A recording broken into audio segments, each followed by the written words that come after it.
Rencana pemerintah menaikkan tarif listrik pada 2022 di hampir semua golongan, dikritisi anggota Dewan Pakar Partai Gerindra Bambang Haryo Soekartono. Menurutnya, kenaikan tarif listrik sangat tidak masuk akal dan membebani masyarakat.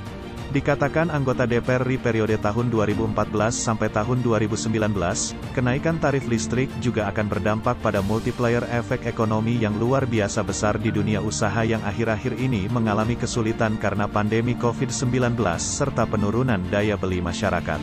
Di Indonesia, memiliki sumber energi listrik dan energi alternatif yang sangat besar dan melimpah. Misalnya batu bara yang saat ini bahkan diekspor jauh lebih besar daripada penggunaannya di dalam negeri, seperti diekspor ke Vietnam dan Cina, yang justru harga listrik di Vietnam yang dijual ke masyarakat jauh lebih murah, yaitu sebesar 8,2 sen kilowatt, minyak bumi dan gas yang terbesar di Asia Tenggara serta melimpahnya sumber energi alternatif seperti ribuan air terjun dari sekitar 250 gunung yang ada di Indonesia merupakan sumber air nomor 5 terbesar di dunia, kata pemilik sapaan akrab BHS. Selain itu, lanjut alumnus Institut Teknologi 10 November Surabaya ini, sumber energi panas bumi, geotermal, yang merupakan terbesar di dunia karena sekitar 50% energi panas bumi dunia ada di Indonesia dan juga masih memiliki bahan baku energi nuklir yaitu uranium yang sangat melimpah di Indonesia. Juga energi alternatif sinar matahari yang sangat terik selama 12 jam per hari, merupakan energi alternatif yang sangat potensial untuk menghasilkan listrik di Indonesia, tukas BHS. Jadi seharusnya tarif listrik di Indonesia harus sangat murah dan bahkan mendekati 0 rupiah seperti halnya negara-negara penghasil sumber energi listrik dan energi alternatif. Seperti Sudan 0,2 sen kilowatt, merupakan negara penghasil hanya minyak terbesar nomor 3 di dunia. Iran 0,4 sen kilowatt, hanya penghasil minyak terbesar nomor 4 di dunia. Suriname 1,5 sen kilowatt, hanya penghasil minyak. Burma 3,4 sen kilowatt, menggunakan PLTA. Kazakhstan 4,1 sen kilowatt, menggunakan batu bara. Arab 4,8 sen kilowatt, hanya menggunakan minyak.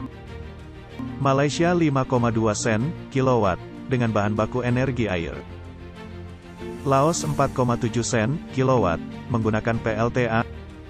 Data dari globalprincess.com. Sedangkan di Indonesia yang mempunyai sumber energi listrik berbagai macam dan terbesar tarif listriknya sebesar 11,0 sen kilowatt, seharusnya PLN sudah mendapatkan keuntungan yang sangat besar bila bisa memanfaatkan sumber energi bersama-sama dengan pemerintah, ucap BHS. Kendati begitu, kata Ketua Dewan Penasehat Partai Gerindra Jawa Timur ini, yang ada di masyarakat harga listrik dengan perbandingan penggunaan peralatan kelistrikan yang ada di rumah tangga di Indonesia dibanding dengan Jepang, biayanya adalah di Indonesia jauh lebih besar dari biaya listrik masyarakat di Jepang. Padahal di Jepang tarif listrik adalah 24,8 sen kilowatt karena tidak memiliki sumber energi listrik dan bahkan membeli gas dari Indonesia, maka disinyalir atau diduga harga listrik di Indonesia 2 kali lipat lebih besar dibanding dengan di Jepang, sesuai dengan data kebutuhan listrik terlampir. Sebagai contoh perbandingan penggunaan listrik di Indonesia dan Jepang yang menggunakan 2 AC, alat pendingin, dalam rumah tangga yaitu di Indonesia biayanya sebesar Rp600.000 per bulan, jauh lebih mahal daripada penggunaan 2 AC di Jepang yang beroperasi 24 jam penuh di musim panas, summer.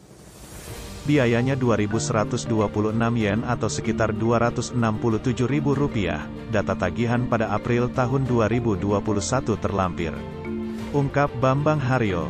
Dengan adanya ini, tambah BHS, PLN diduga melakukan pembohongan publik di mana tarif PLN yang disampaikan 11,0 sen kilowatt diduga adalah sekitar 2 kali lipat dari harga di Jepang yaitu 24,8 sen kilowatt, sehingga di Indonesia diduga masyarakat mendapatkan harga sebesar di atas 50 sen kilowatt dan ini merupakan tarif yang termahal di seluruh dunia. Maka PLN harus diaudit oleh lembaga independen yang ditunjuk oleh masyarakat dikarenakan tarif yang diberlakukan di Indonesia tidak masuk akal dan kenaikan tarif listrik di awal tahun 2022 harus ditolak oleh masyarakat dan dunia usaha. Dan bila pembohongan publik itu terbukti, maka PLN dan pemerintah yang berwenang terhadap tarif harus bertanggung jawab atas beban biaya yang sudah ditanggung oleh masyarakat dan dunia usaha yang mengakibatkan terpuruknya ekonomi yang ada di Indonesia saat ini, tutup BHS.